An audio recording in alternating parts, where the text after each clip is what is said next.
Okay, welcome everyone. So let's wait for one more minute and then you can start. Let's see if other people join.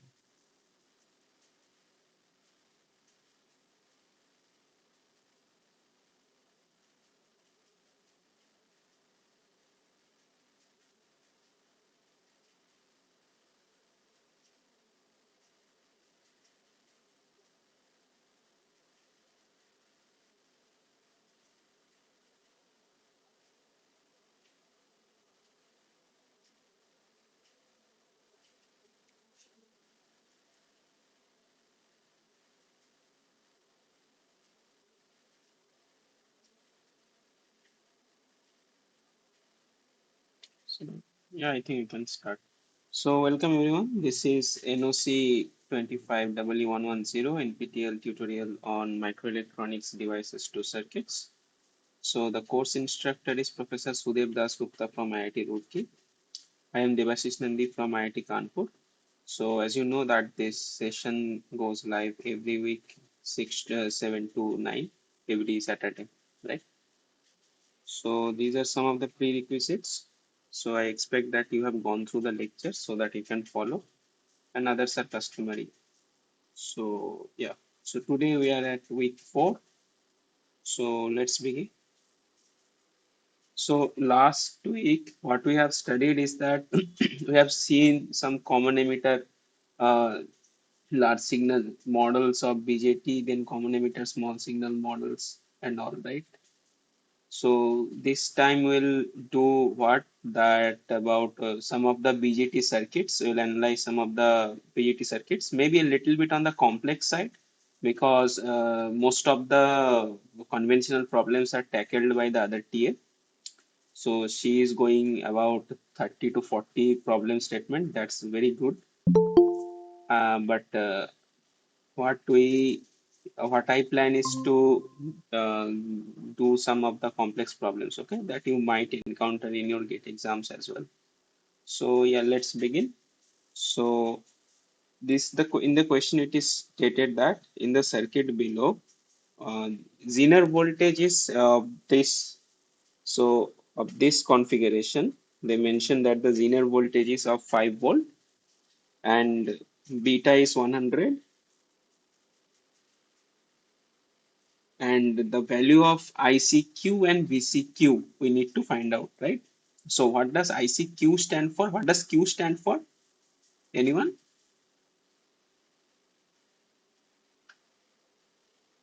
So what is this ICQ comma VCEQ?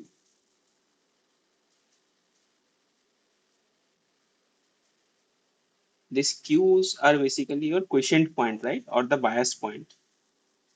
So basically what they want us to find out that let's say you have a output characteristics of this transistor.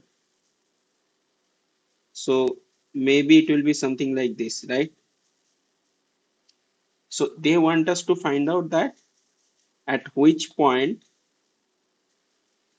at which point you are biasing the transistor or you are fixing the DC value so that on top of that you can apply your small signals to get the small signal analysis and amplification and other operations. Okay. So this is your VCEQ and this can be anywhere on this line, on this black line, right? This can be anywhere on this line.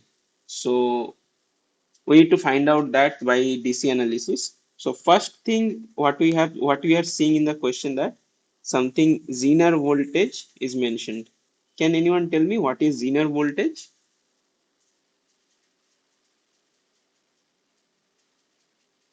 So anyway, so Zener voltage is basically, so this is actually a reversed bias diode, okay? Reversed biased PN junction diode. Fine. So what we see if you plot ID versus VD. So let's say this is your diode and this is your VD and this is the current direction. So how will it look like? So it generally looks like this, right? So it generally looks like this, and then very small current, then it dips. Fine. By the way, am I audible? Yes, sir. Yes, sir. Yes, sir. Okay, fine. So this is your how a diode characteristics look like. There is something. Okay. So what is this point basically for a silicon diode? This point is around your zero point 0.7 volt, right? For a silicon PN junction diode, this is called your cut-in voltage. Beyond that, the diode acts as a voltage source of zero point 0.7 volt, right? We have discussed that. But what about in the reverse bias? So in case of reverse bias, so this point we call it as VZ or minus VZ. So this is your Zener voltage. Basically, what happens in the reverse bias, you should not have any current flowing in the device. But if you keep increasing your reverse bias, so the electric field that the junction sees at the metallurgical junction between the P and N side, so that will increase your something called critical electric field. That critical electric field is something beyond which the nature of the semiconductor actually breaks. So then there are multiple phenomena through which high amount of current can flow, and that is due to the excess carriers on top of equilibrium that you have, right? For example, in Zener diodes, you have your tunneling, mostly your band-to-band, basically your P-type and N-type semiconductors, conduction band and valence band come very close so that carrier does not need to surmount the barrier to go to the other side. It can directly tunnel through the that potential barrier or the band gap, right? So this is the Zener breakdown, or those kind of devices where your P side and N side both are heavily doped are generally sees this kind of breakdowns. Similarly, we have avalanche breakdown, right? For that, we need to have a lower doping concentration because your depletion region width has to be larger so that avalanche multiplication or one atom knocking the silicon bond to create one EHP, then that creates another EHP. And after some time, it will create something called avalanche of electrons, right? Just like the in your higher altitudes, the ice melts down, right? So that is your avalanche breakdown. So now we talk about the Zener breakdown. So in case of Zener breakdown, what we see that, as I have told you, for example, a voltage source, IV characteristics, how can it be? Let's say this is I and V of a voltage source. So by definition, voltage source holds a constant voltage across it, irrespective of the current flowing through it, right? So the current can be anything. So basically, if this is your zero point 0.7 volt line, so this region can be approximated as a voltage source of zero point 0.7 volt.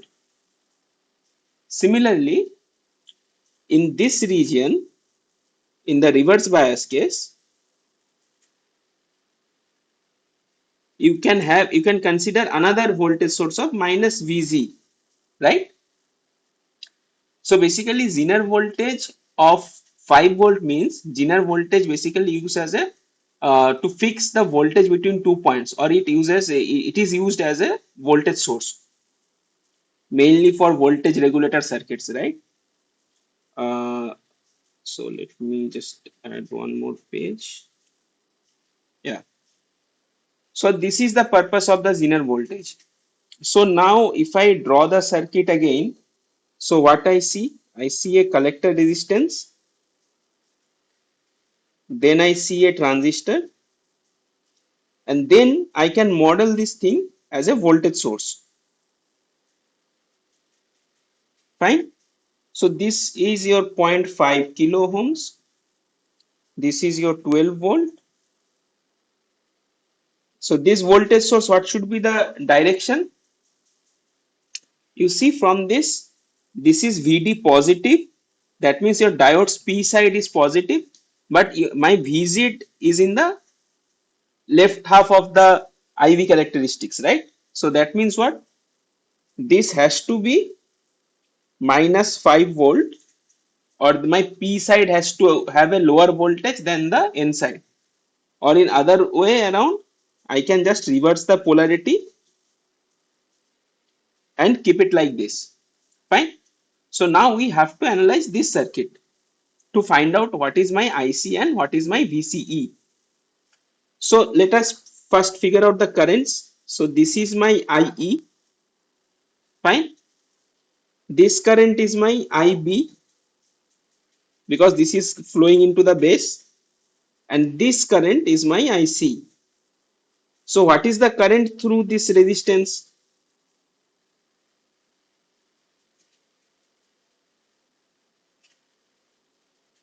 What is the current through this resistance?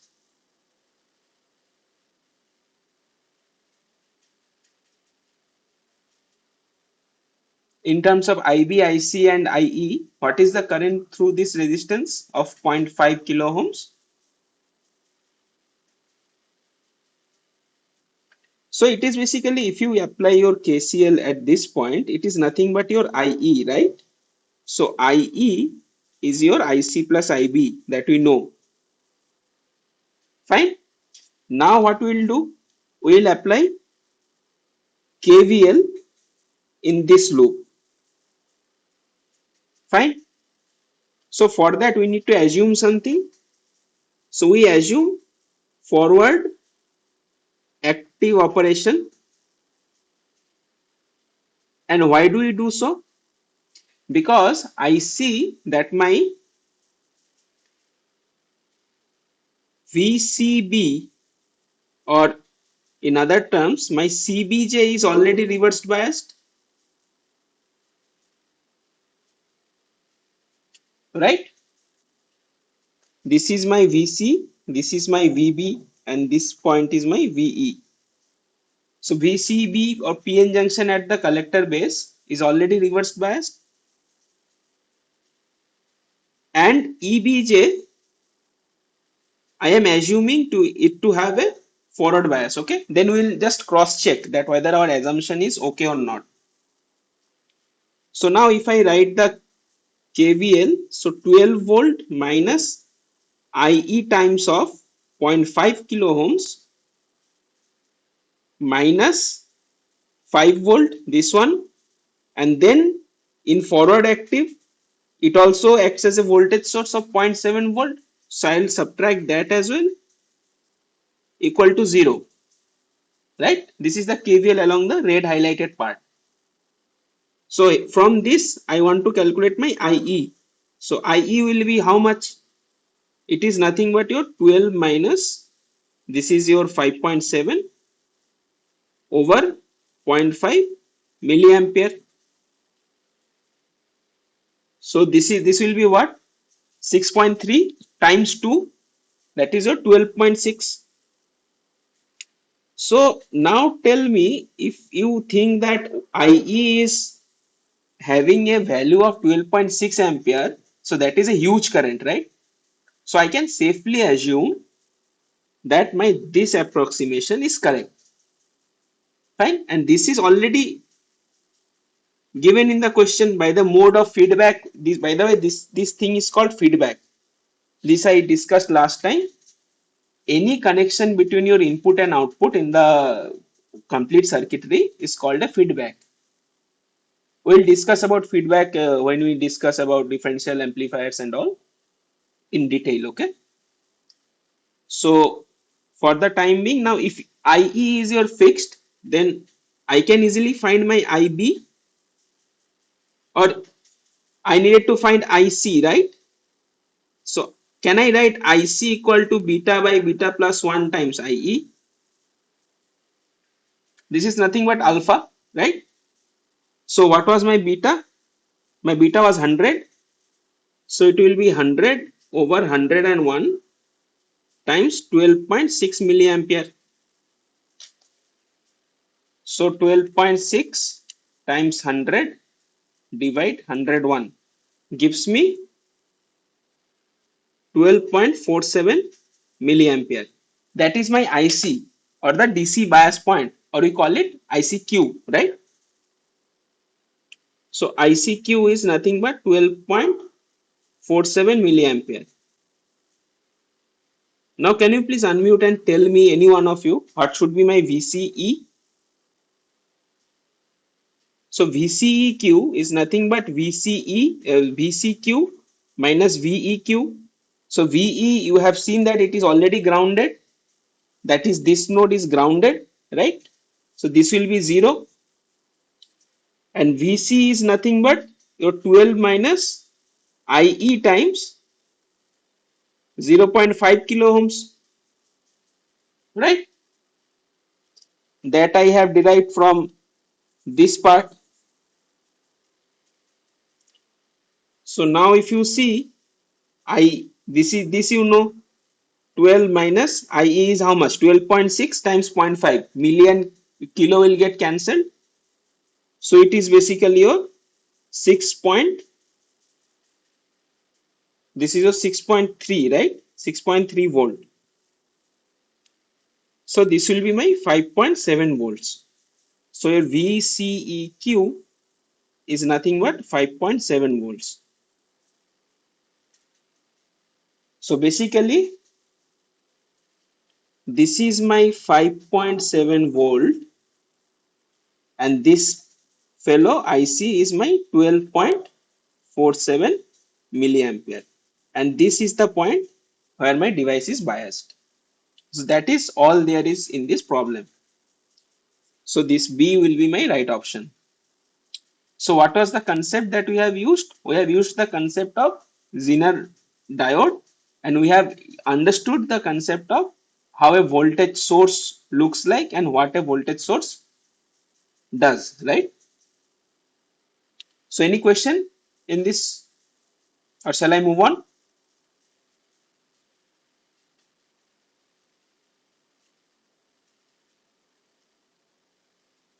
Okay, let me ask it in this way. If anyone who did not understand, you can please unmute and ask. Sir, can you explain the last part of the uh, Which part? last part, sir? Last part. Uh, Please mention me the line, which line you are talking about, from which I should re-explain. Sir, IC is equal to IB, sir. No, I is equal to IC plus IB, no, sir. Okay, so you want me to explain this part? Yes, sir. Yes, sir. Yes, sir. Yes, sir. So basically, so your IE is equal to IC plus IB, right? And what are the relations we have? IE equal to IC. IC is what? Your IB times beta Yes, sir. plus IB. Yes, sir. Yes, sir. Or in other way, I can write IC plus IC by beta. Oh, yes, Now sir. IE is equal to, if I take IC common, it becomes beta plus 1 over beta. Then what is my IC with respect to IE? Beta by beta plus 1 times IE, right? This is what I have written here. And this quantity is nothing but your alpha, the common Okay, sir. base current gain, right? Okay, sir. Okay, sir. Now is it clear? Yes, sir. It is clear, sir. It is clear. Okay. So let's move on to the next problem. Okay. So here we will discuss something very important in your IC designs. Okay.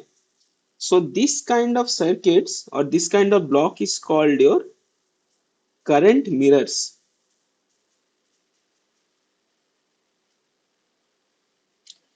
So basically, uh, in for example, in your IC, you need some sort of current source. Okay. So how do you generate that current source on the silicon chip itself?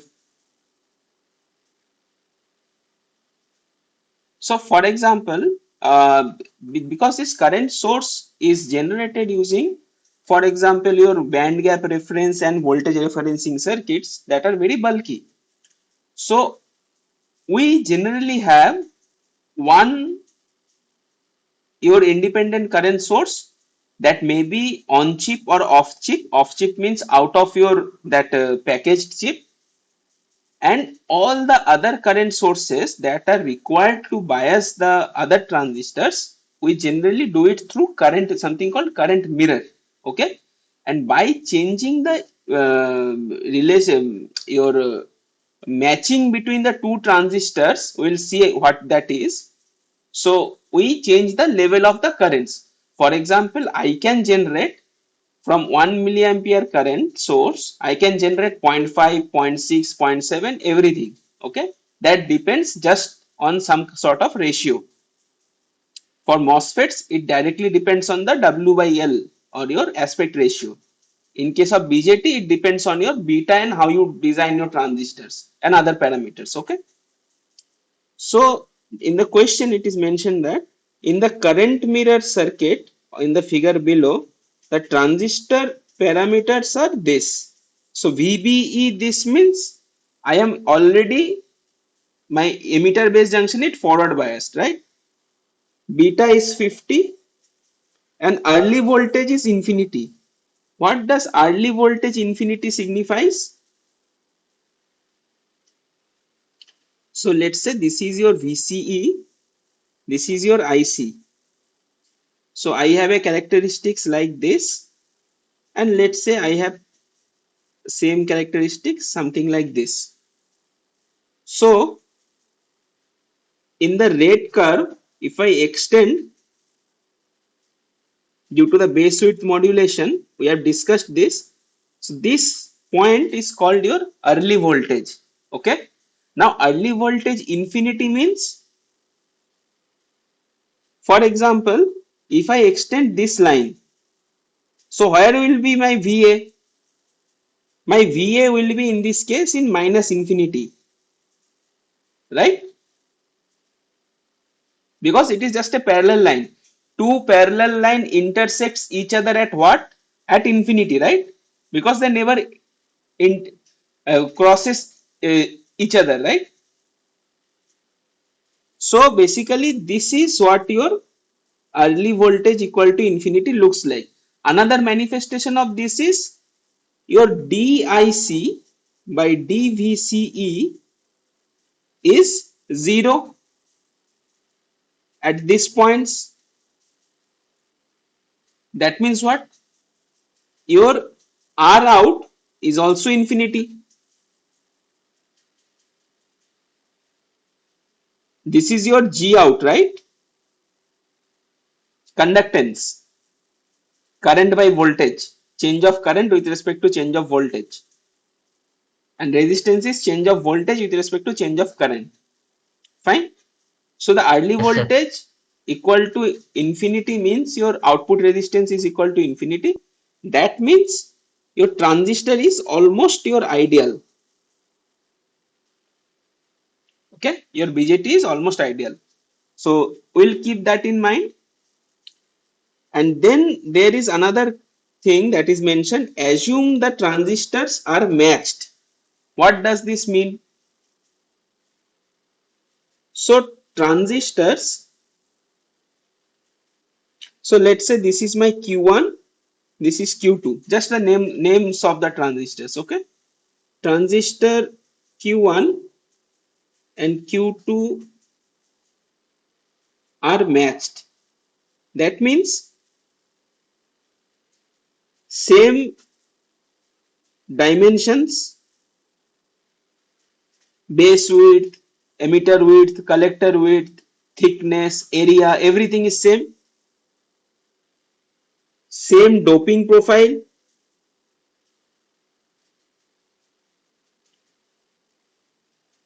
and then same current gains, because these are directly dependent on the your physical parameters. Okay, then what type of metals you are using to form the emitter contact, base contact? So in a nutshell, those two transistors should be identical. Okay. So now, why does it matter to generate current sources? Fine. If you see, there is a current source connected between these two nodes, right?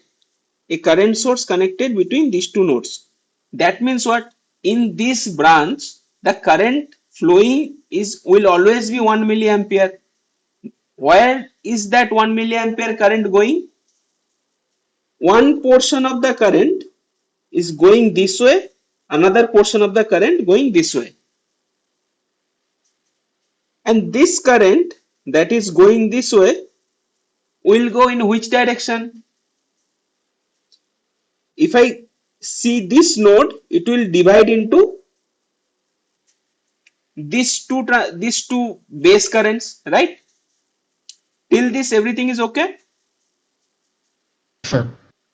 Now think, if the transistors are matched, so what does that mean?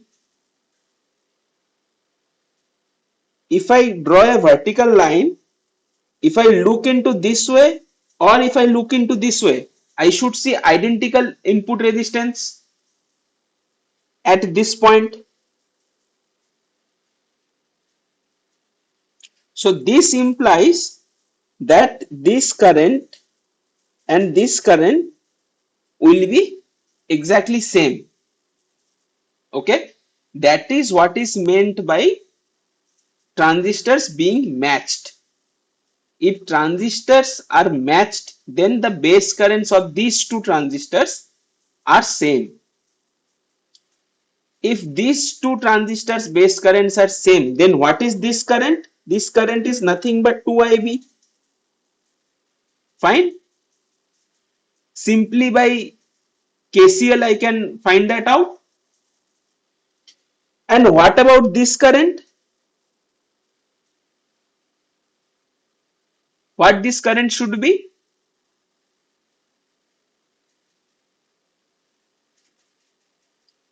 If I know the base current of a transistor, what is the collector current?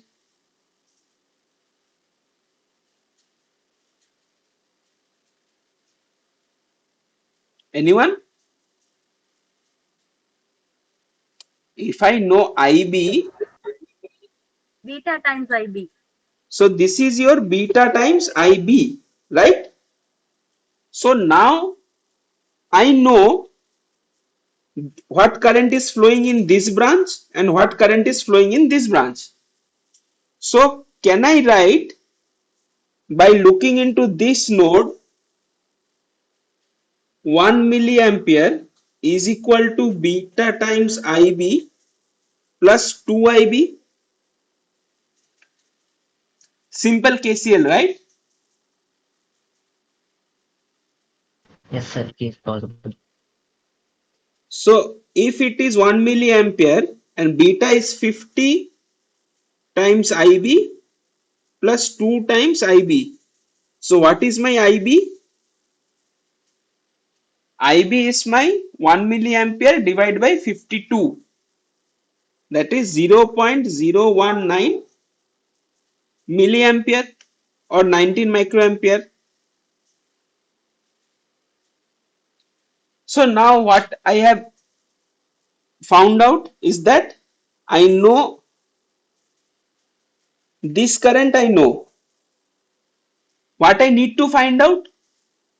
I need to find out the collector current through this, because this I0 is ultimately flowing through the collector of that matched transistor or Q2. So can I write IC of Q2, basically I0 is equal to IC of Q2 is equal to beta times IB, that is your 50 times 0.019 milliampere, or your 961.53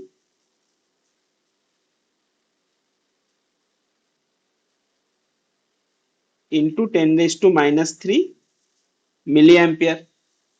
or 961.53 microampere.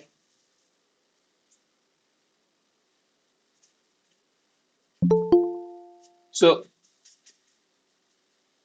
do you see how to proceed for this kind of problems?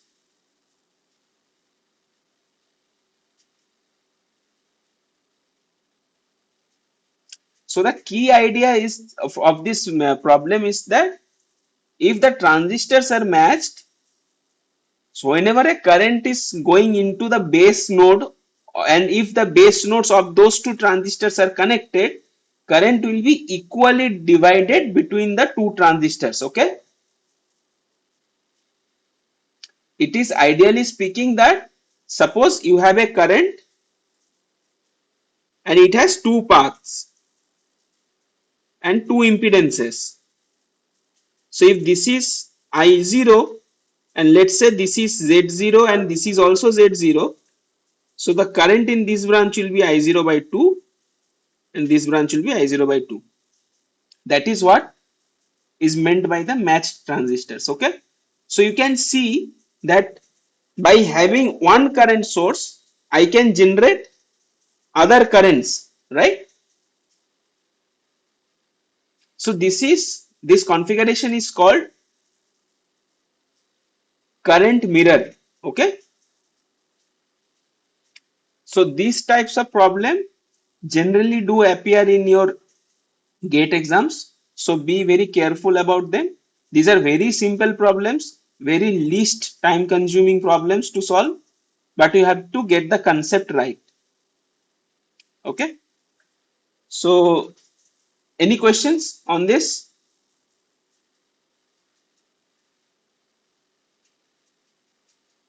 If not, then okay, I'll just do these two problems later. So continuing to that conversation, so let us solve another current mirror circuit. Okay, so how do you solve this? What should be the starting point from the concept what we have just learned? So the question states that all transistors in the N output mirror or current mirror in the figure below are matched with a finite gain beta and early voltage is VA, and they want the expression for each of the load currents. So do you think that if the transistors are matched, then the load currents will also be same, right? So I need to find out load current for only one transistor. So can anyone tell me how should we proceed? Just a similar method, a little more complex circuit.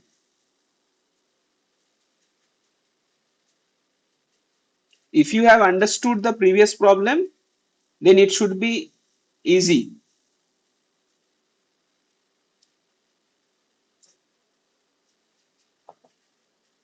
So basically what is happening? So there is this IRF flowing, fine. So this IRF is flowing into, this is basically your current source, right? That current source you are seeing in the last problem. So where is this current going? One current is going this way, another current is going this way, fine. So this base current generates this emitter current, or it generates the collector current, and that adding them up is generating the emitter current, right? That is implicit. So now this current is going this way and going this way as well. So let me assume that this current is IB, this one. So what should this current be?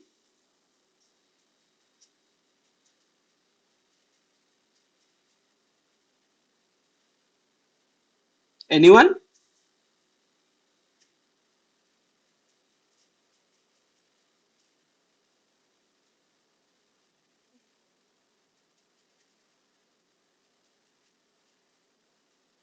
Can you please unmute and at least attempt to solve?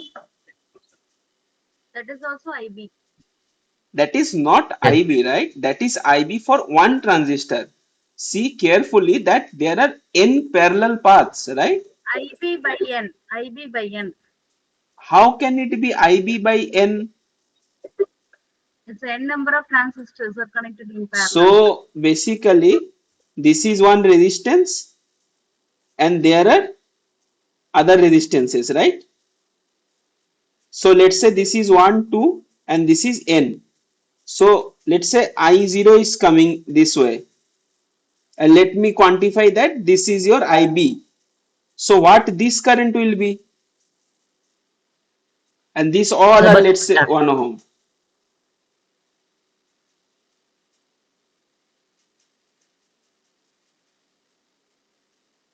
So basically the idea is equal current will flow into each branch, right? If this is IB, then this all currents will add up, no, at this node. So this current will be n times of your IB.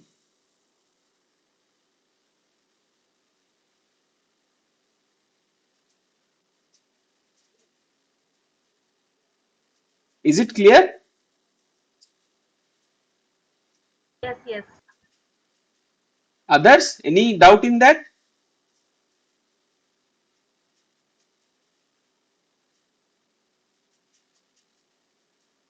no, sir, not yet. So this current is basically whatever is flowing into this entire contraption, okay? So this current is your n times IB. So then what is the emitter current here? By KCL you can immediately tell, right? This will be your n plus 1 times IB. Fine. So the way to solve this problem is emitter current of QS transistor is your n plus 1 IB. Fine. So what is the base current? That means this current,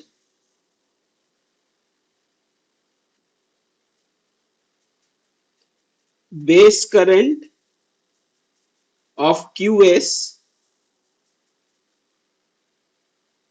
transistor is, how much will it be?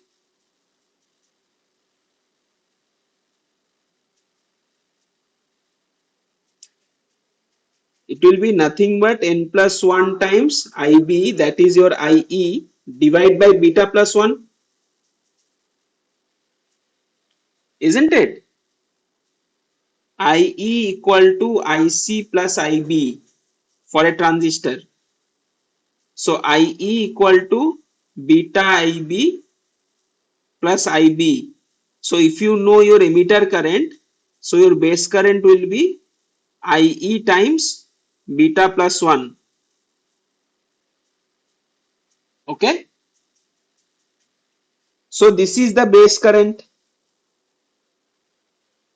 or this current. Now I, to calculate to equate it to IREF, I need to find out what is this current as well. So I see that from QR transistor, that is this transistor QR,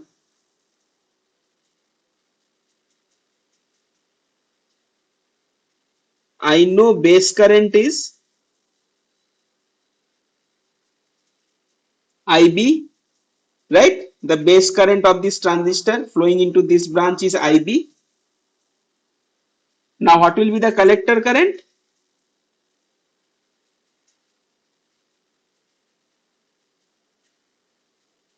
Is nothing but your beta times IB, right? So this current also I know. Now can I write I reference is equal to this current plus this current?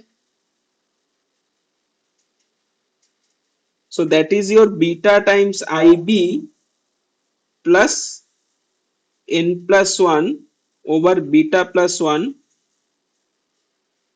times IB.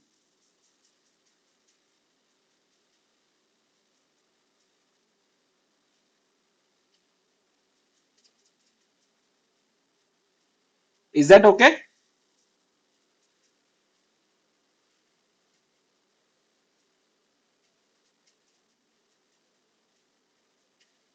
Till this much, anyone has any doubt?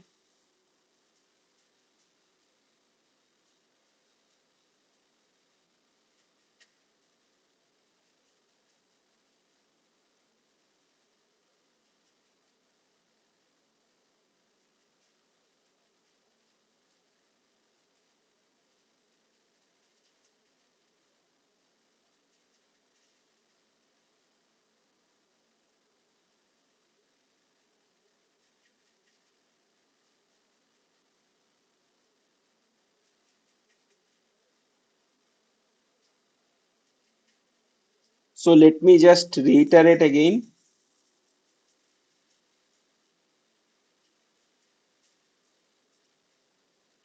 So basically what is happening? You start at this node, okay? You see that equal distribution of current between these two.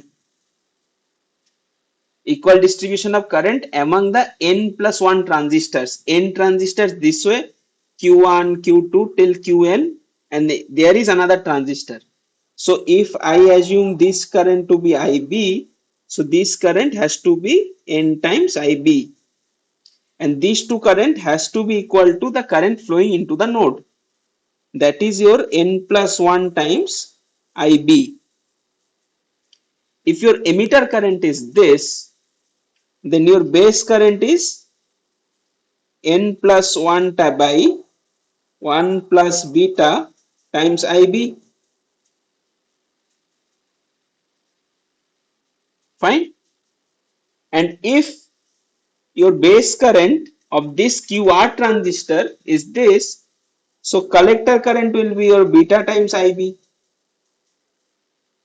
So now this current, that is your IREF, should be equal to the sum of this current and this current. That is what I have written.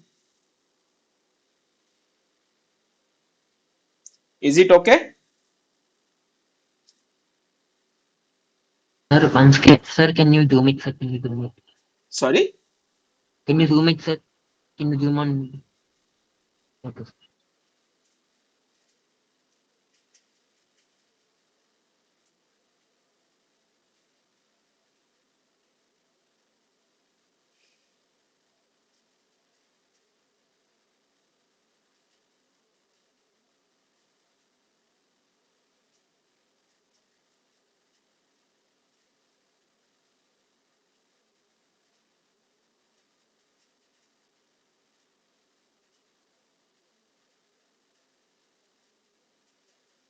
is it clear? Yes, sir. So now if that is clear to you, so what do I need to find?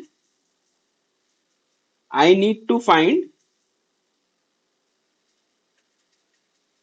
so if this is, okay, just let us not remove that. If this is my relation, so IB is equal to what? I reference divide by beta plus n plus 1 divide by beta plus 1, right? From this to this. And what is my I01 or I02 for that matter? For each output transistor, it is nothing but the collector current of these transistors. So that is just, what is that? Beta times IB, right? For one transistor, I need to find out this time. And in one transistor, as I have shown earlier, that in one transistor only IB is going. So in one transistor's base, IB is going. So IC will be, I naught will be beta times IB. That is your beta times IREF divided by beta plus n plus 1 over beta plus 1. So now if you take your beta in the denominator,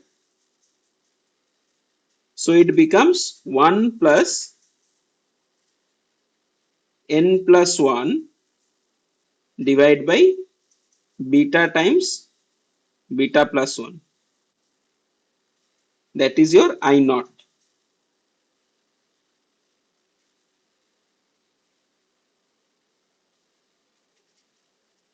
or I naught 1 to n, anything.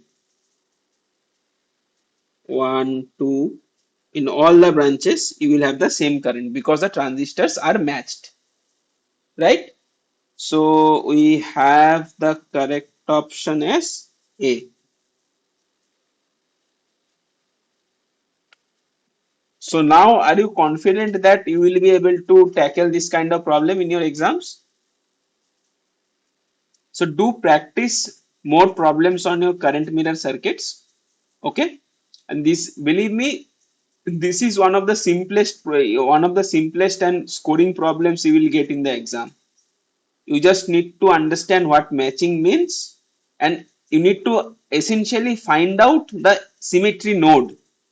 That means this node you need to find out first, okay? And everything else will fall in place. Just apply logic and everything will fall in place. Any doubt?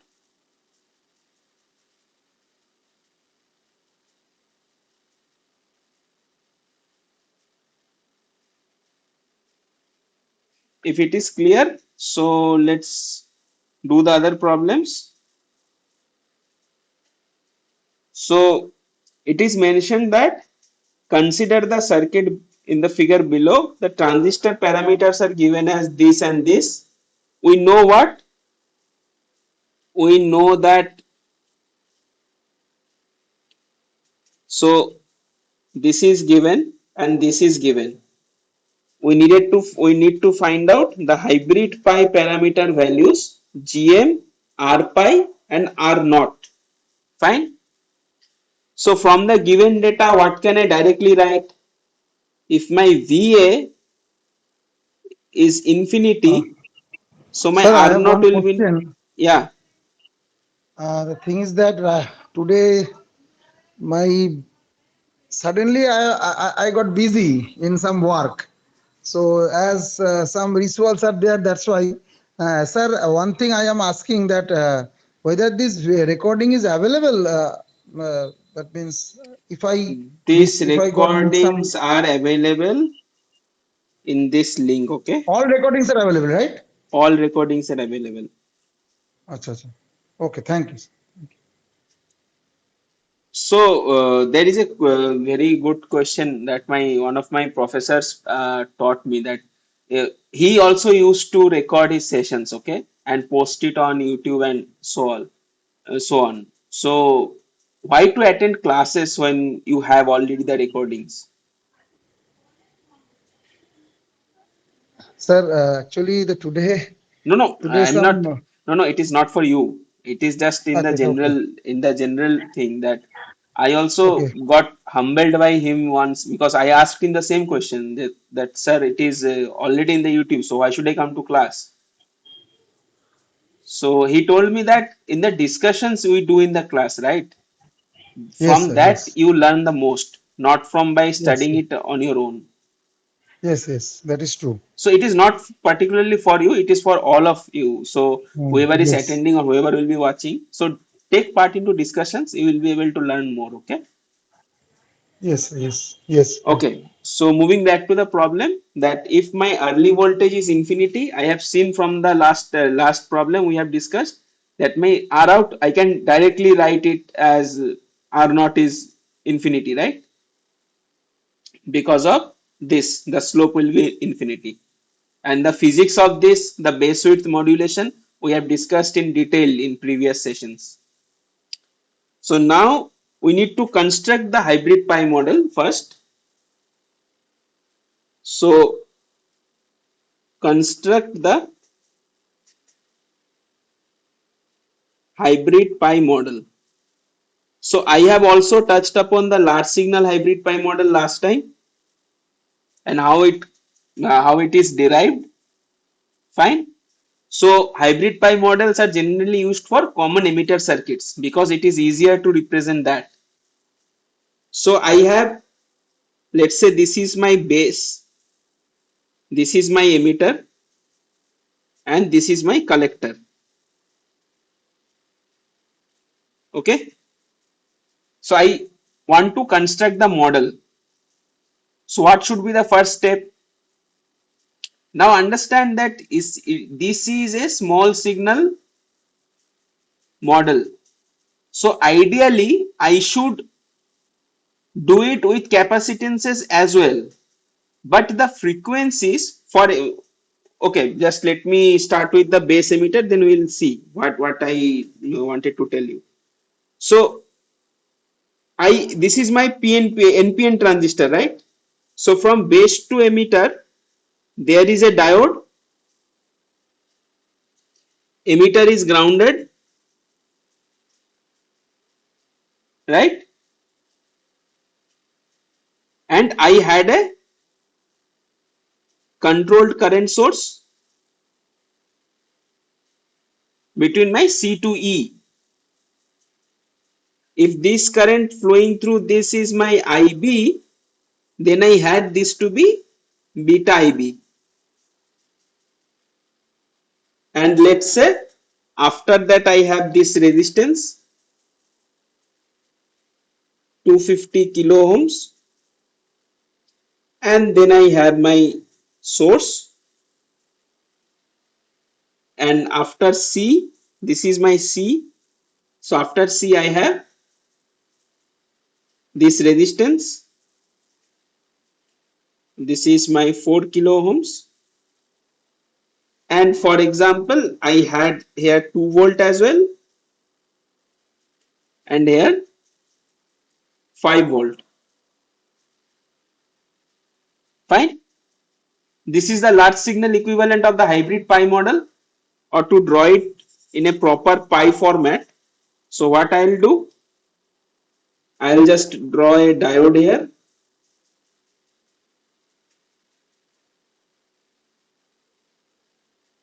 This is your beta IB, this is your IB. This much is fine.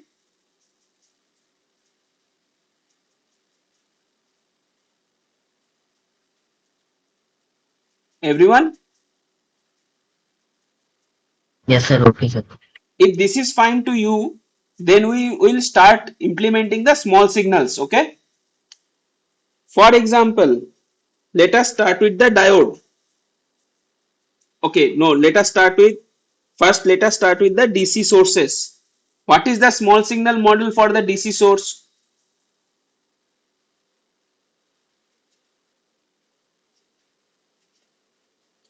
Small signal model for DC sources. If it is voltage source,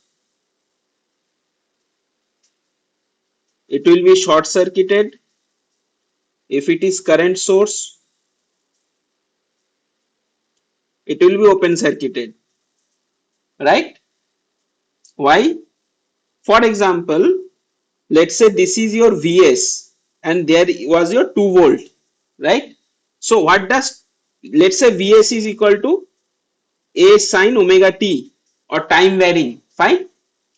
So if I draw with time, and this is your total voltage input, so I will have a 2 voltage DC, and on top of that I will have this signal.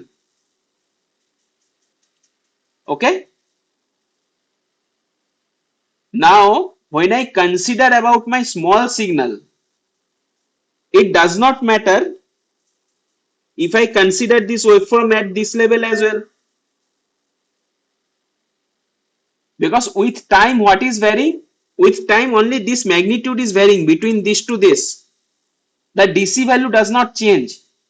So I can as well shift the reference or the DC to 0 value. Okay. This is what is meant by small signal nulling of the voltage sources or the sources, independent sources. Do you get that? So if I combine these two, it would, the equation would have been 2 plus a sine omega t. So I can just remove this one because this does not change with time. So I have nothing to do with this in small signal sense. So for convenience, I can shift it to 0. Okay. So if that is fine, so first step what we will do, we will just short this small signal sense. We will short this. That means what? This point becomes ground. This point becomes ground. First step.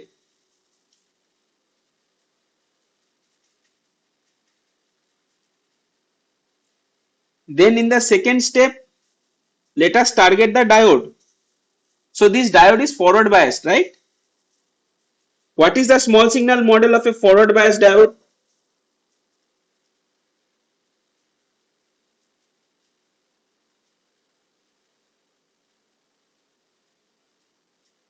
Anyone?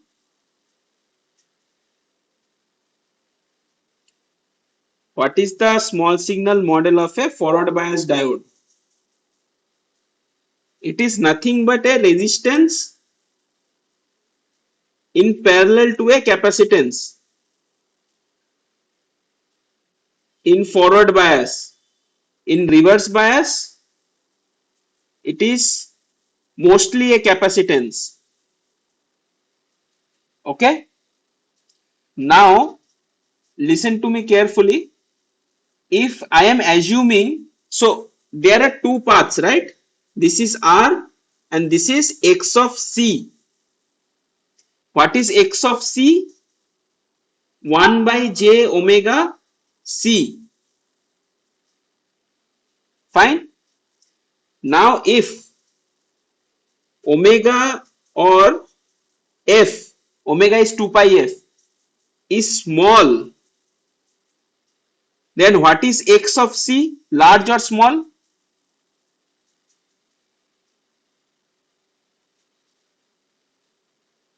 If omega is small, X of C will be large or small? From this equation,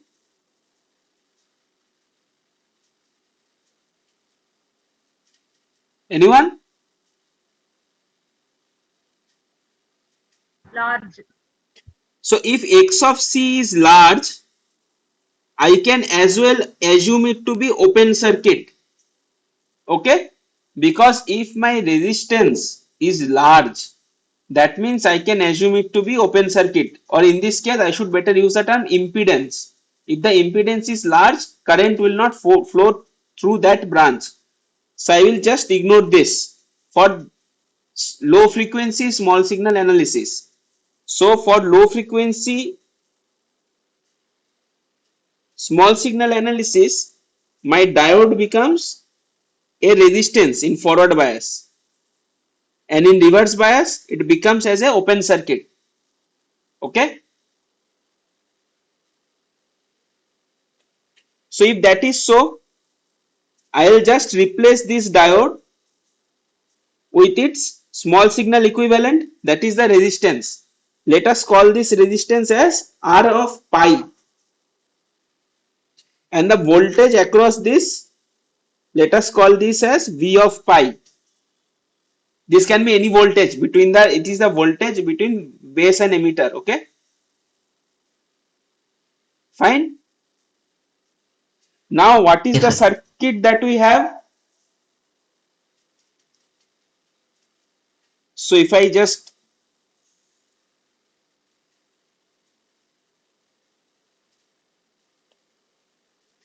and by the way, if there was, this is not true, then we would have one resistance here as well, R out. Okay.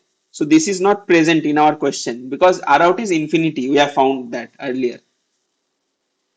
So now we have this circuit, and let's remove all this.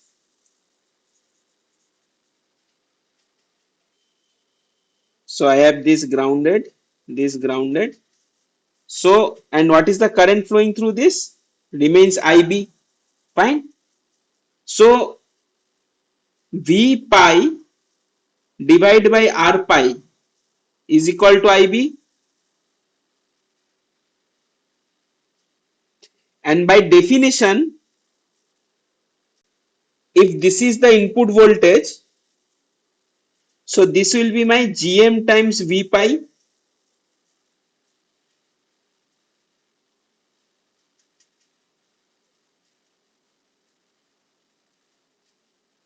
So your input voltage is VBE, output current is equal to IC. So what is your GM or transconductance? D of IC or output current divided by D of input voltage. Fine. And this times V pi or your input voltage, this is nothing but your V pi, gives you the output current, okay, in small signal sense.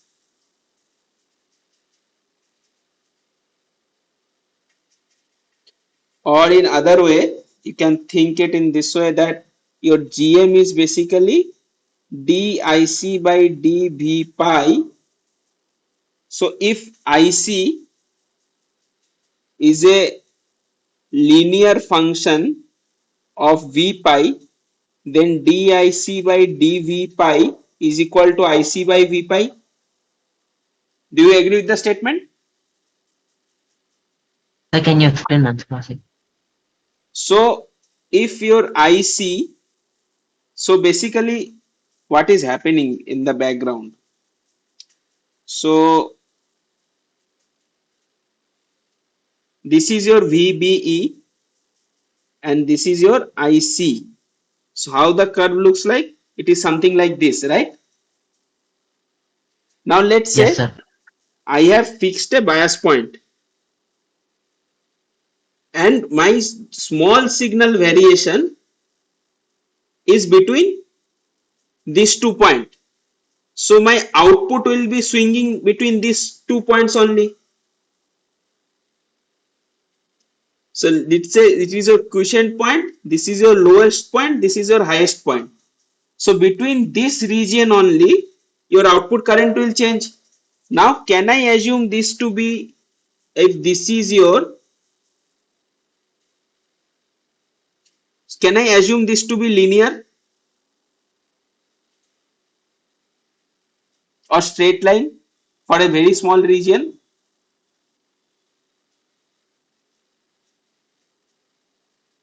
Can I assume that? Yes, sir. Yes, sir. So what is my GM? GM is the slope GM. of this line, right? DIC by dVBE.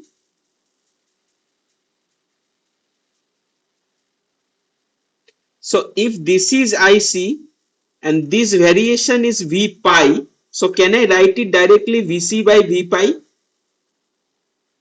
Because it is a straight line, right? Oh, yes, sir. Yes, sir. Yes. So that is what I have mentioned here. Okay. So your IC becomes GM times V pi and that is equal to your beta IB. That is what I have written here. Okay. So from this relation, I can immediately write that V pi equal to beta times IB. And what is V pi? V pi is nothing but IB times R pi. IB times R pi is equal to beta times IB. So if I cancel my IBs, so my R pi becomes what? Beta by GM. So what did I need to find? I needed to find R pi, R naught and GM. So now I need to find GM. If I can find GM, so I can find my R pi as well, because beta I know. So how to find GM? Again, if I draw this plot,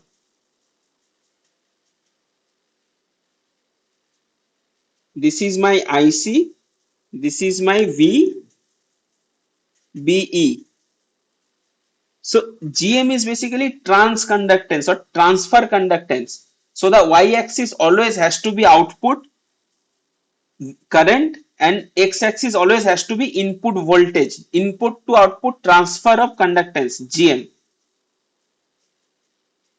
So this will be something like this. So now your GM is defined as delta IC by delta VBE at your bias point. Why it is important?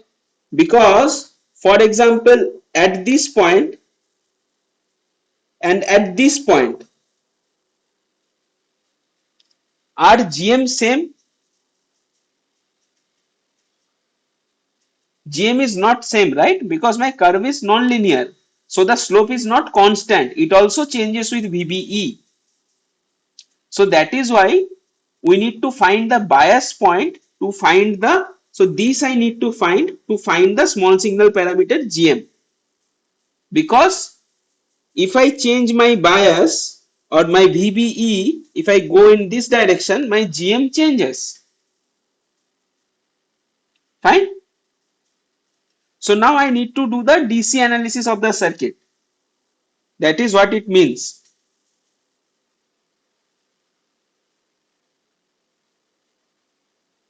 So if I do the DC analysis,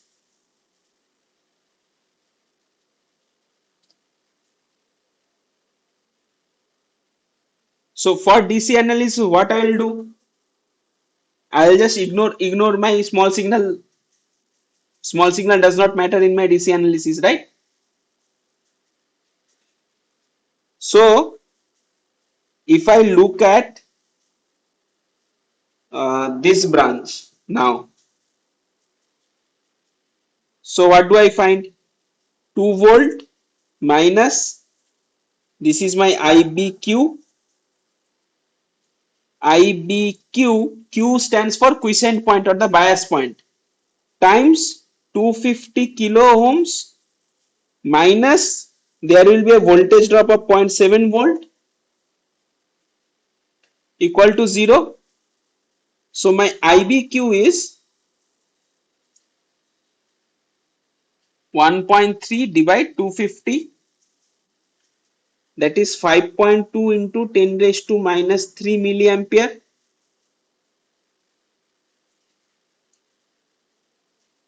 So what will be my ICQ? ICQ will be beta times of IBQ. So beta is given as 120.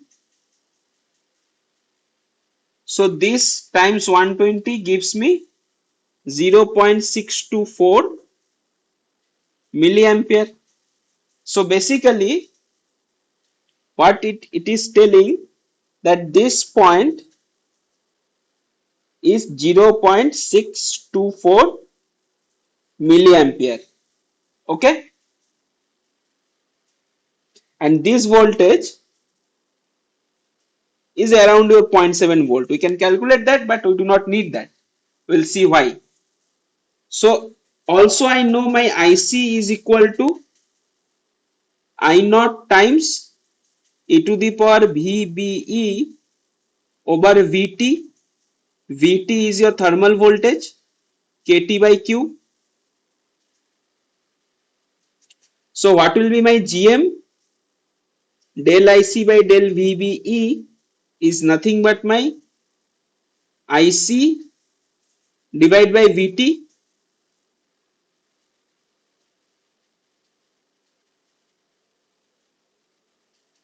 So what is my GM? ICQ divided by VT. that is 0.624 milliampere divided by 0.026 volt. So that gives me 24, and this is ampere per volt is your Siemens or MHO, opposite of ohms. So this give me millisiemens. Is it clear how we calculated the GM? If GM is now calculated, so R pi will be what? Beta by GM from this formula. So beta is 120 divided by 24 millisiemens, that is equal to 5 kilo ohms. Okay. So I have calculated my GM to be 24 millisiemens, R pi to be 5 kilo ohms, and R naught to be infinity. So this is the combination. Is that okay?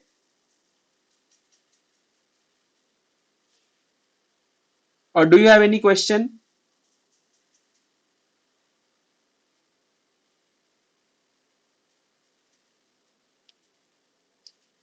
So this is at bias. At bias. So at bias it becomes ICQ by VT. Basically the concept is, if I tell you to find derivative of this, so what is the first question you will ask me?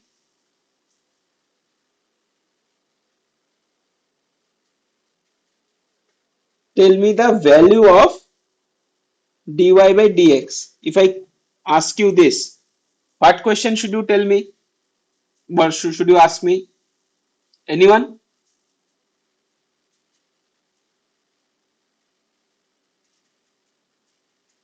What is the value of dy by dx? Not the expression, the value.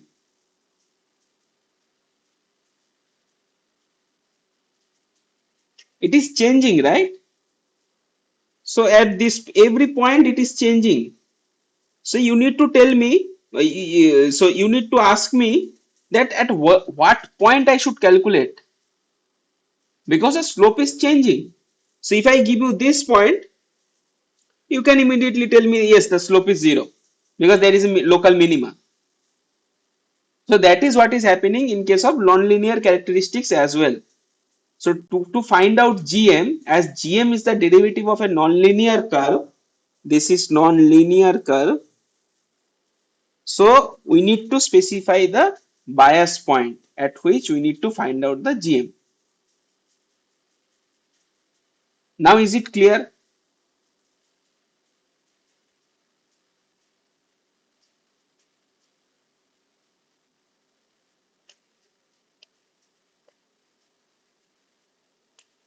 Anyone?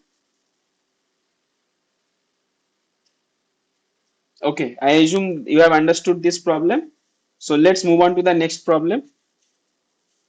So again, the question is that consider the common base amplifier. So far we have been doing common emitter configuration for obvious reason, because that is the mostly used configuration in physical world, right? But common base also finds its application. For example, in case of switching. So the parameters are GM is given and R naught is given. So if R naught is given, R naught is 250 kilo ohms. So VA is not equal to infinity, right? VA has to have some value. That is the first point. We have understood this. So now they want us to find out the Thevenin equivalent of this circuit. Fine.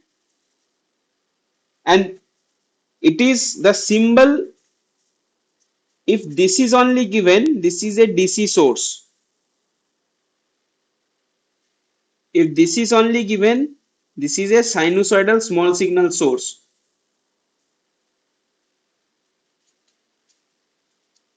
And if this is given on top of this, this becomes a mixed source or sinusoidal source with non-zero DC value. It is with 0 DC value. Fine. But in small signal, anyway, we will ignore the DC part that we have explained earlier. So let us draw the small signal equivalent. So now, what are the points?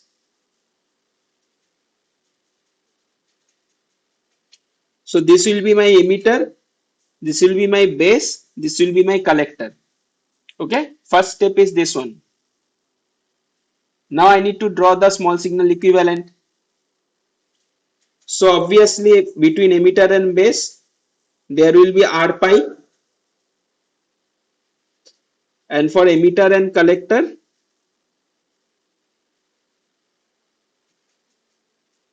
there will be this Gm times V pi, and this is my V pi. Note the sign of the V pi. Why it is so? Can anyone tell me?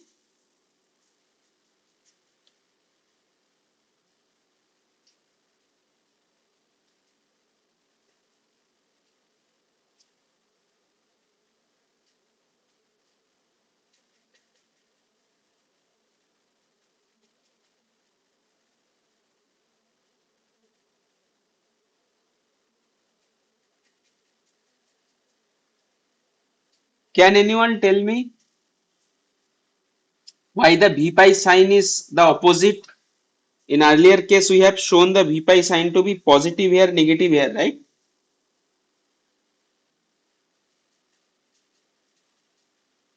Anyone? This is because this is your NPN transistor, right? So for forward biased diode, the V pi, we take the convention as to be this.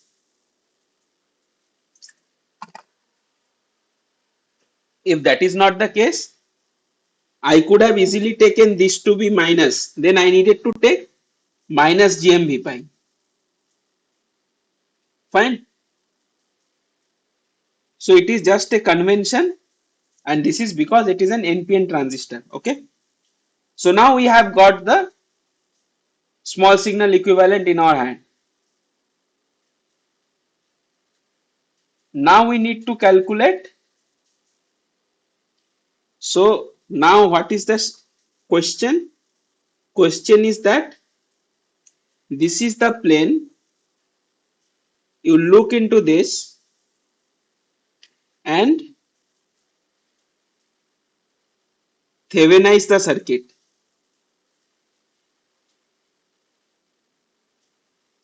That means what? They want some circuit in the form of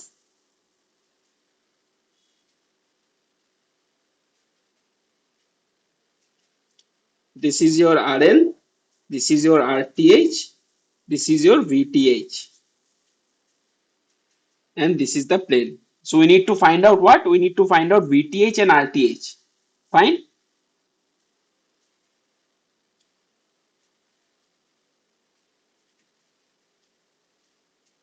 So how to find out VTH?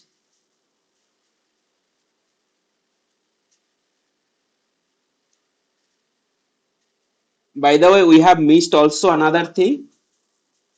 There is a resistance present this time. That is R out. R out is not infinity, right? So we need to be considering that as well. Fine. So how to find VTH? What is the definition of Thevenin voltage and how do I find it? It is the open circuit voltage across the terminals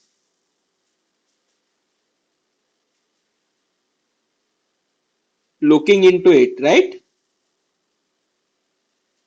So that means I need to find out this. First, I need to open this,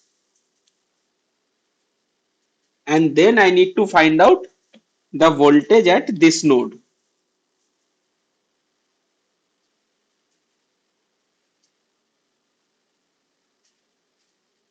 Okay? Is it okay?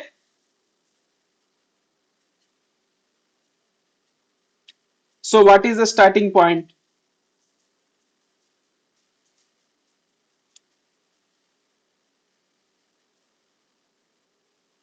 How do you solve this circuit?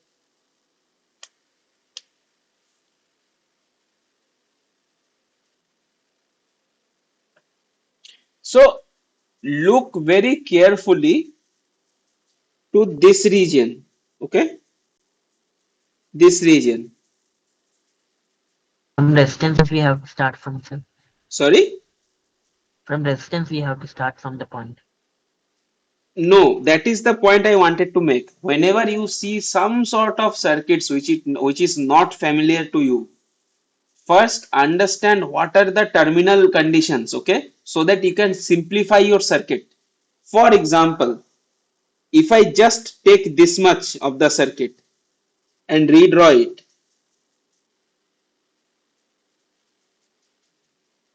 so there is a current source, controlled current source. Let's say it is Gm times some V pi. There is a resistance connected across it,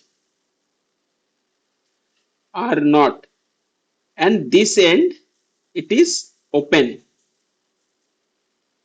What is the current that should be flowing in this direction?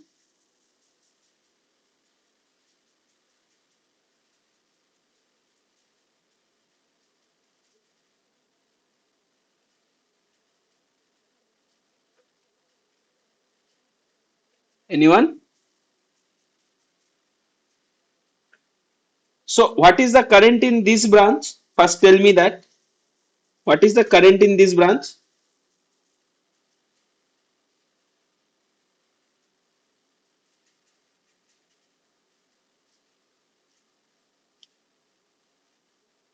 Anyone?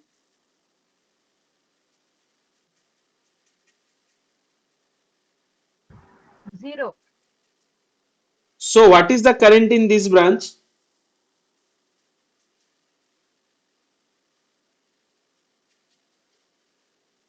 Zero.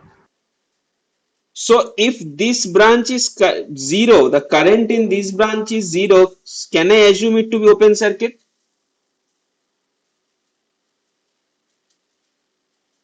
If this is open circuited, then where is this current going? This current is flowing in and out of this loop only. Okay. So this GM pi current is basically flowing into that loop itself.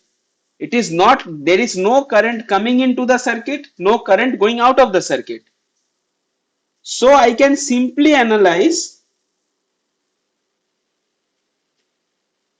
this is my Vi,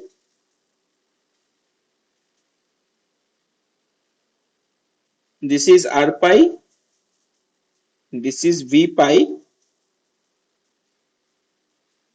and this is your how much? 270 or 0.27 K, right?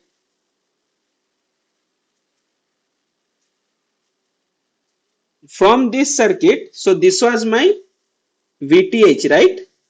So what is VTH? So VTH is nothing but Gm times V pi, and if it is, if current, this current is flowing through this, so this voltage will be minus times R naught. This is the current, this is the voltage. If it is clear to everyone,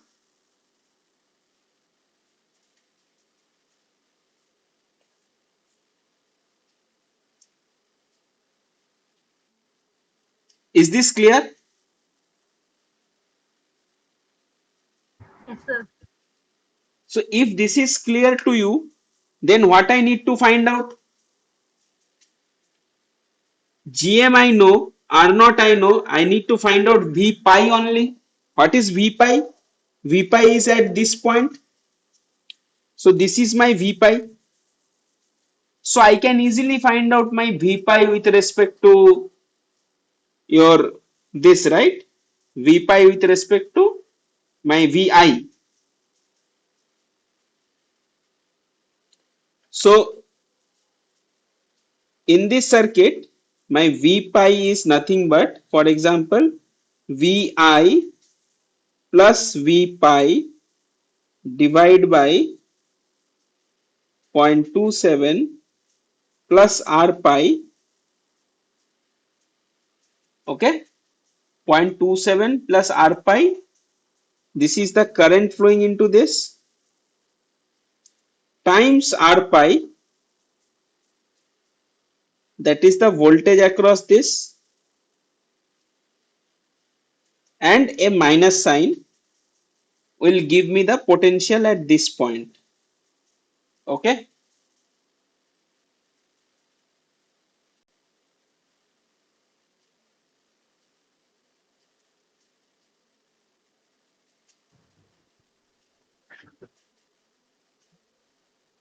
is it okay?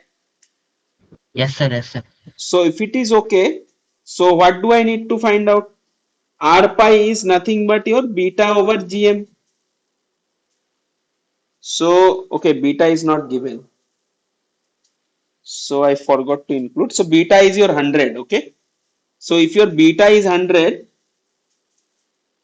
and gm is what is given, 2 millisiemens, so it R pi is 50 kilo ohms. So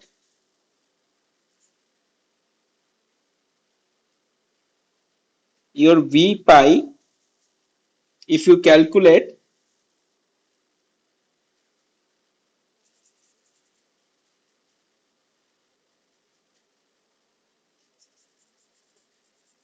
so basically your Vi plus V pi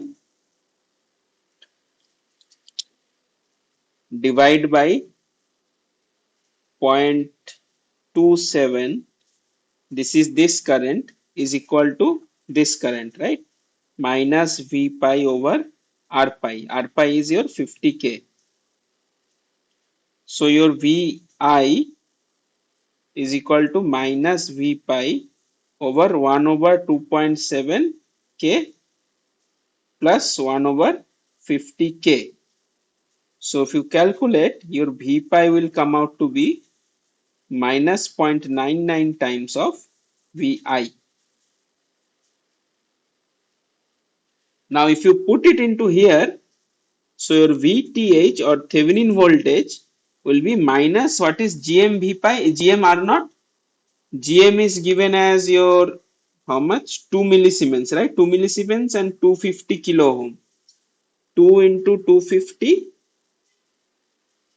times your minus 0.99 Vi. So your 500 times 0.99. It will be around your 495 of Vi volts, your Thevenin voltage. Okay. So it will be around this. The closest option is this. Now your VTH is found. Now how to find your RTH? Resistance looking into the terminal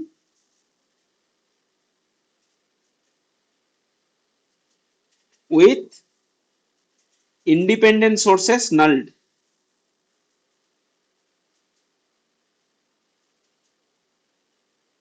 What are the independent sources here?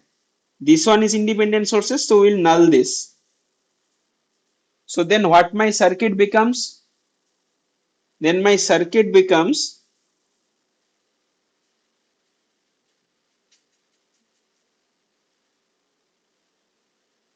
so this is R pi, this is 0.27 R pi, let us write that as 50 kilo ohm. This is my V pi, and beyond that I have R naught, and I have a current source. So remember that Thevenin theorem does not tell us to null the dependent current sources, only the independent current sources. And I need to find out resistance looking into these terminals. Okay, this is your RTH. This is your GM times V pi, and this is your R naught. R naught is how much? 250 kilo ohms. Fine. So in other words, let us write this is as minus V pi. Fine. So how to find in this kind of difficult circuits, how do you find your RTH?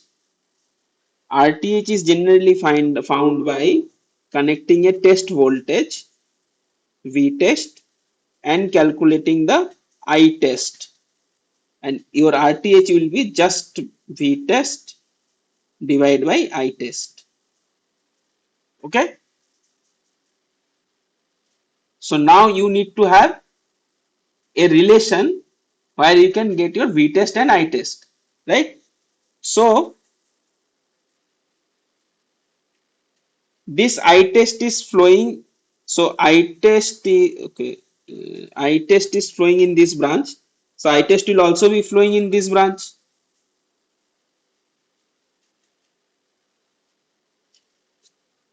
This will also be your I test, and this I test are flowing into these two branches. So one equation is I test equal to minus V pi over 50k minus V pi over 0.27k, right? In another way, this I test is also equal to the current between these two branches. So another equation of I test is Gm times V pi plus this node is V test. So V test minus of minus V pi divided by R naught, that is your 250k. Fine. So now what you will do? You have two equations and two unknowns. What are the unknowns? Unknowns are V test and I test. So what you will do, and you need to find a relation between them. So you need to eliminate V pi from these two equations and find out V test over I test. That will give you your Thevenin resistance. Okay. So this you do it as homework. Okay. So the steps I have mentioned. So the key idea to solve this problem was to note this point, okay, or to observe this point. So in a nutshell, you have to have a very good understanding of the circuits. Once you look into a circuit and understand what is series and what is parallel, no, and what if you have control over the fundamental elements, that is resistance, capacitance, inductance, and controlled current sources. If you understand them, if you understand their IV characteristics individually very well, circuit problems, believe me, will be very easy for you to solve. You don't have to remember any of the formulas. Just you need to observe and find out that how you can simplify the circuit. Okay. So if that is so, so this is already have done. So now we will move on to MOSFETs. Okay, so any question from BJT?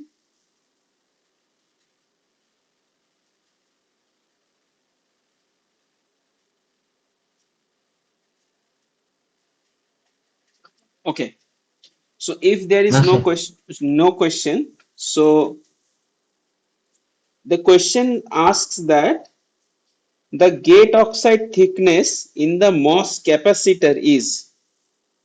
So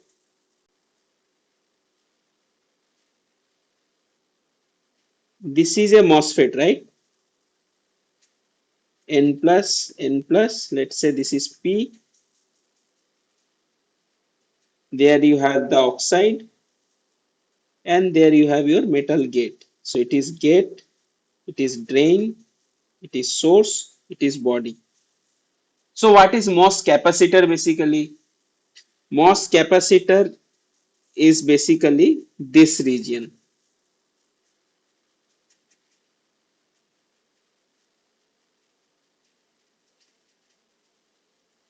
Okay, without the source and drain. So MOS capacitor will be,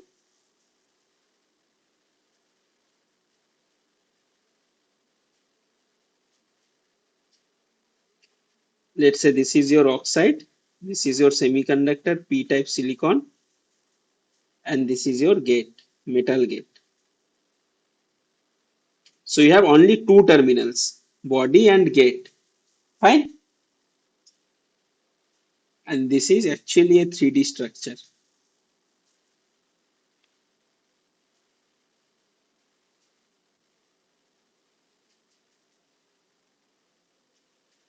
So this dimension is basically your length, and this dimension, which is often not shown in the books, is your width. Most of the interesting things can be understood by the cross section. So this is called cross section view,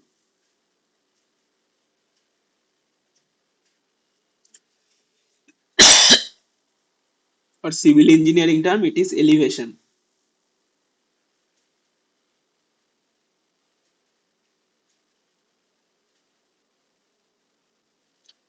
And what is the top view? This is the top view, or it is also called plan. Okay. So this is the dimension W, and this is the dimension L. So is this much clear?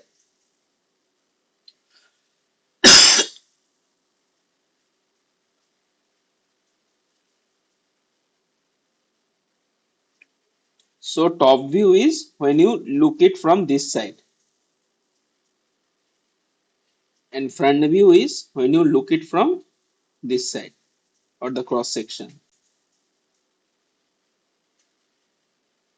So why it is important? Because, for example, this is your wafer, okay? This is your, let's say, 300 dia silicon wafer. So will you be able to see, will you be able to see this view at all on the wafer, or do you think the fabrication guys able to see this? No, they are only able to see these boxes. Okay,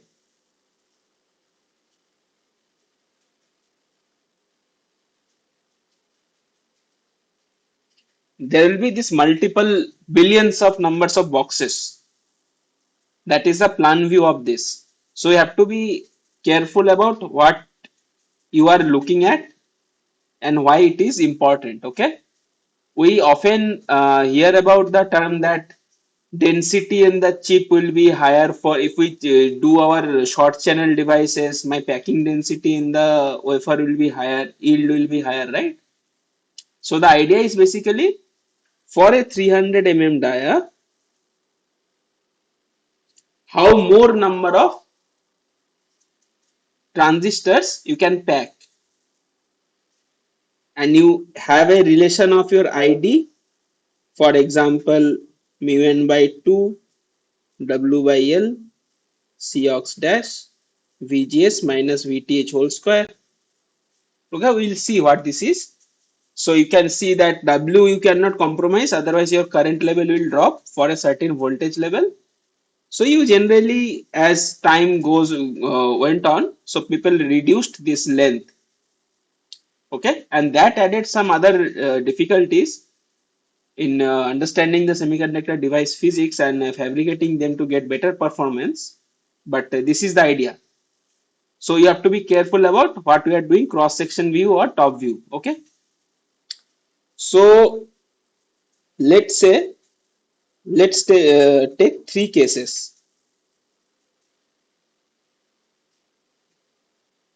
Same MOS structure, and we take three cases. Okay. Okay. So this is a little bigger.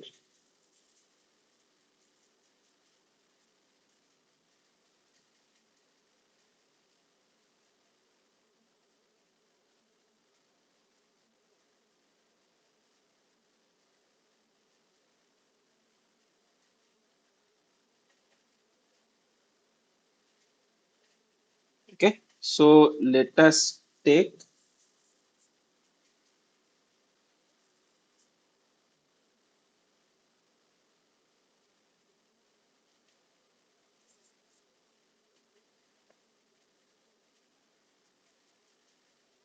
these three cases, and this is your gate terminal, this is your body terminal.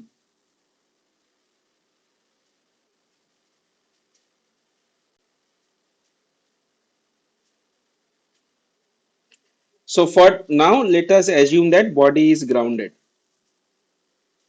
and this is P type, and this is for the time being you can assume it as metal. Okay.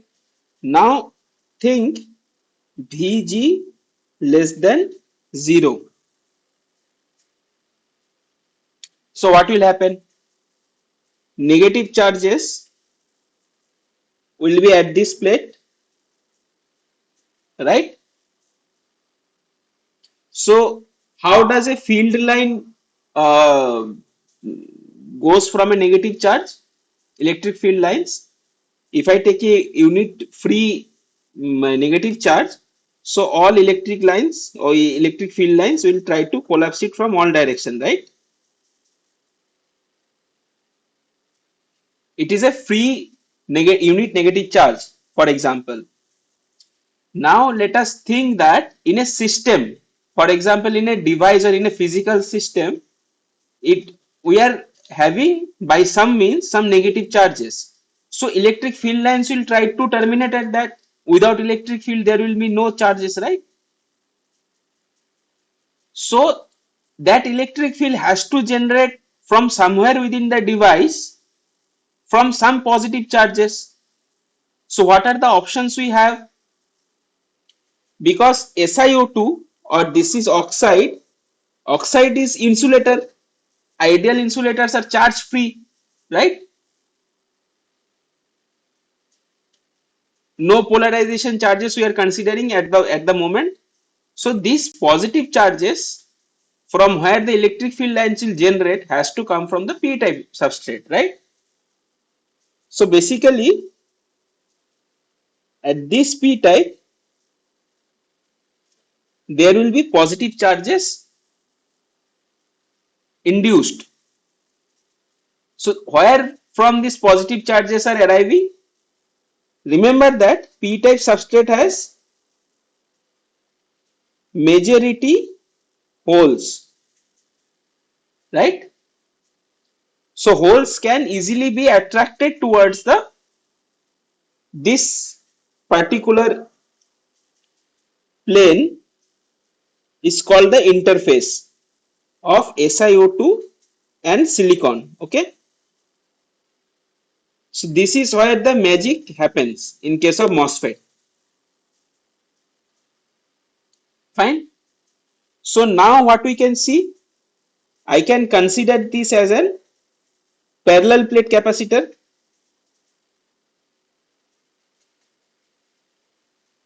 right? So this is in a parallel plate capacitor. If this is my Tox, or let's say this dimension is my Tox, so what will be the capacitance?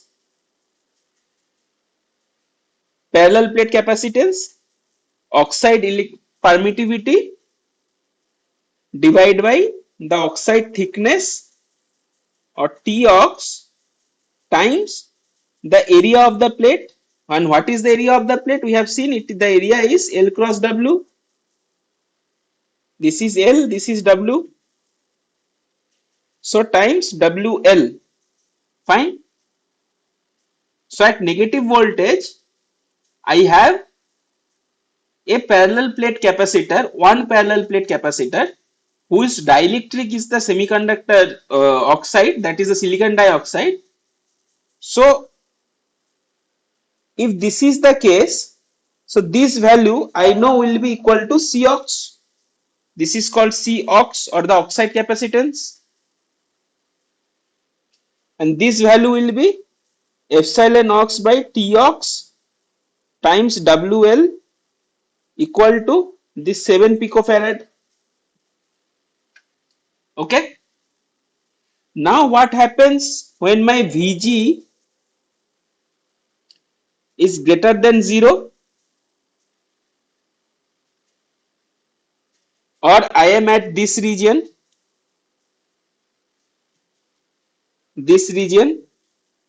what happens there?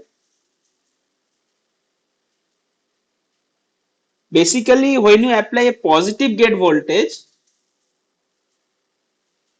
for there is something called flat band voltage that we will discuss in the next problem.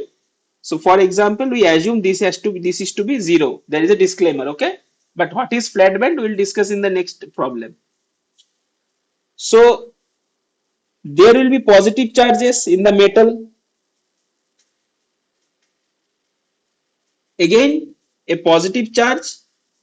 Field lines are getting everywhere from the positive charge, but in a system it has to be terminating at some other negative charges, right? That negative charges, how can that be supplied?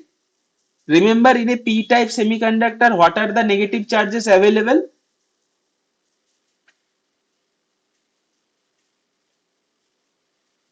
In a p-type semiconductor, so if this is a p-type semiconductor, what are the charges available? I have electrons, I have holes, and I have Na minus ions, right? So this is negative, this is negative, and this is positive. So for example, if the doping concentration is 10 to the power 16, so this will be have 10 to the power 16 per cubic centimeter. This will be 10 to the power 4. How 10 to the power 4? Ni square by P. That is a law of mass action in equilibrium. And then holes will be 10 to the power 16 per cubic centimeter, right?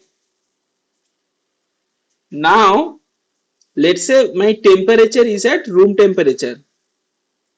So effectively all my Na will get ionized to Na minus and will leave a hole behind. So that it is easier to get this Na minus ions closer to get that field lines terminated.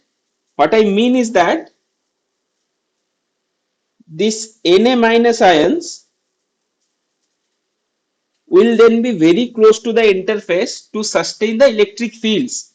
Earlier, what was the field lines? Field were generating and terminating like this. Now in this case, what will happen? Field will get terminated from the positive charge to the negative charge, right? But notice one thing, that in this time, this has a significant amount of dimension. While these were only holes, maybe your dimensions are in femtometer or 10 to the power minus 15. But these are ions, right? So this will have a significant width that will add up to your capacitance. So now if I take this case, my capacitance will look like,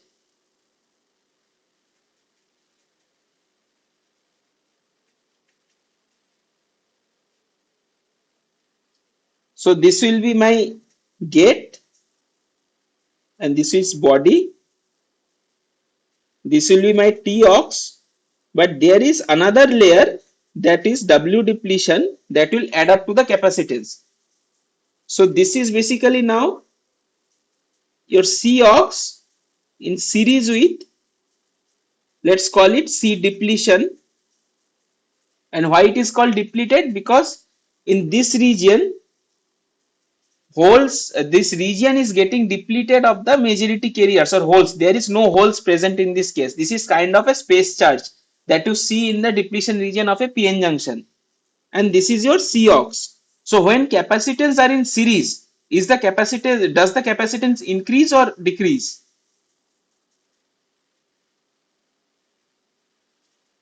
Increase. Decrease. Decrease.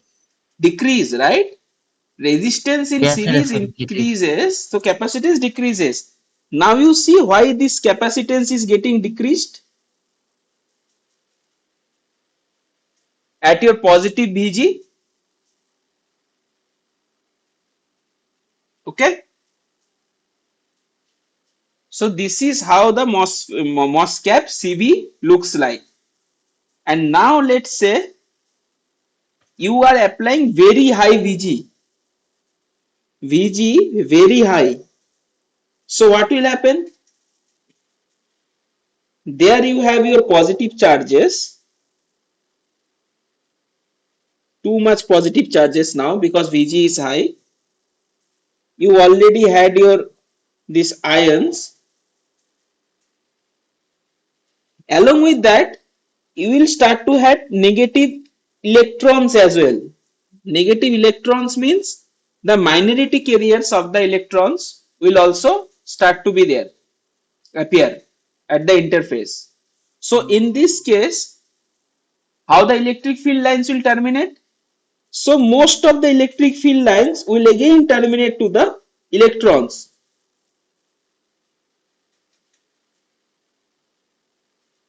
So in this case as well, my capacitance becomes only T-aux, because this violet line causes a sheet of negative charges so high that all of my field lines are terminated at the inversion. We call it the inversion charges because in this position the surface becomes N type. So P type is getting inverted to N type. That is what is inversion. So in this situation, your effective capacitance will also be C-aux. So if you see, ideally, this will go like this. So this lower part is called your high frequency characteristics. This is your low frequency characteristics. Whatever I have discussed now is the low frequency characteristics. Okay. And that also you will see in the case of your MOSFET. In high frequency, different phenomena happens. That's why it keeps low in inversion region. So basically, till this region, we can divide it into these three regions. This region is your accumulation. This region is your depletion. and this region is your inversion. So this is your accumulation, this is your depletion, and this is your inversion. Okay. Now, what is the ideal way to find out TOX? Where I know my how my COX will be, because so far I did not mention you how to find out your C depletion, right? So I know this point, I know this, and so I need to find out TOX, right? So TOX will be what? 7 picofarad. So TOX will be your epsilon ox, that is 3.5 into 10 raised to minus 13 times W cross L is 10 raised to minus 4 divide by this is there, this is area is WL, and my Sir, 7 into 10 to the minus 12, sir. 7 into 10 raised to minus 12. Now I want to find out TOX, right? So if I TOX Yes, sir. Yes, take it sir. to the right side, so that 7 into 10 to the power minus 12 will go to the denominator. So this is my centimeter. So if I find out, so this you will find this to be 50 times 10 raised to minus 7 centimeter, or it will be close to 15 nanometer. Okay, 50 nanometer. So this is how you find out from the capacitance curve for this region or the accumulation, or if inversion this is going upwards, this is also COX. So from these two values you can find out the what will be your TOX, right?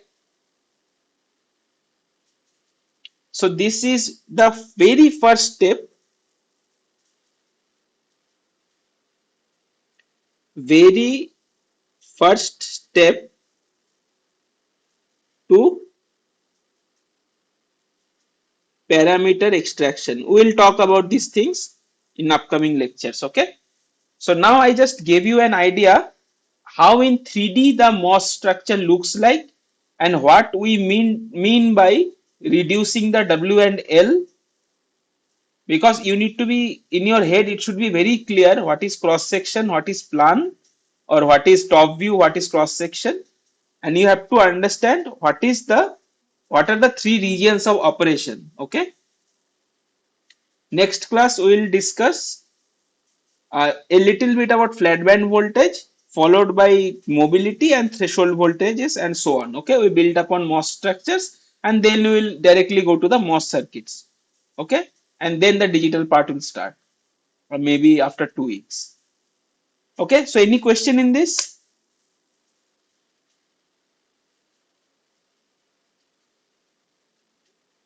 If not, then I think we can close the session today.